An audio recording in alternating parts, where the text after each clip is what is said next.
ದಶಕಗಳಿಂದ ಸಮಾಜದ ಮುಖ್ಯವಾಹಿನಿಯಿಂದ ದೂರವಿದ್ದ ಮಂಗಳಮುಖಿಯರು ಹಾಗೂ ಭಿಕ್ಷುಕರ ಬದುಕನ್ನು ಬದಲಿಸಲು ಕೇಂದ್ರ ಸರ್ಕಾರವು 365 ಕೋಟಿ ವೆಚ್ಚದ ಕ್ರಾಂತಿಕಾರಿ ಸ್ಮೈಲ್ ಯೋಜನೆಯನ್ನು ಜಾರಿಗೆ ತಂದಿದೆ. 2021-22ರಿಂದ 2025-26ರ ಅವಧಿಯ ಈ ಯೋಜನೆಯಲ್ಲಿ ಮಂಗಳಮುಖಿಯರ ಸಮಗ್ರ ಸಬಲೀಕರಣಕ್ಕಾಗಿ 265 ಕೋಟಿ ಹಾಗೂ ಭಿಕ್ಷುಕರ ಪುನರ್ವಸತಿಗಾಗಿ 100 ಕೋಟಿ ರೂಪಾಯಿಗಳನ್ನು ಮೀಸಲಿಡಲಾಗಿದ್ದು, ಇವರನ್ನು ಸ್ವಾವಲಂಬಿಗಳನ್ನಾಗಿ ಮಾಡುವುದು ಇವರ ಮುಖ್ಯ ಉದ್ದೇಶವಾಗಿದೆ.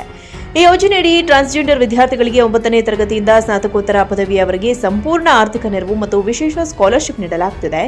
ದೇಶಾದ್ಯಂತ 18 ಉದ್ಯಮಶೀಲತಾ ಕೇಂದ್ರಗಳ ಮೂಲಕ ವೃತ್ತಿಪರ ತರಬೇತಿ ನೀಡಲಾಗ್ತಾ ಇದ್ದು, ಆಶ್ರಯ ಇಲ್ಲದವರಿಗಾಗಿ ಉಚಿತ ಊಟ ವಸತಿ ಸೌಲಭ್ಯವಿರುವ ಗರಿಮಾ ಗೃಹಗಳನ್ನು ನಿರ್ಮಿಸಲಾಗಿದೆ.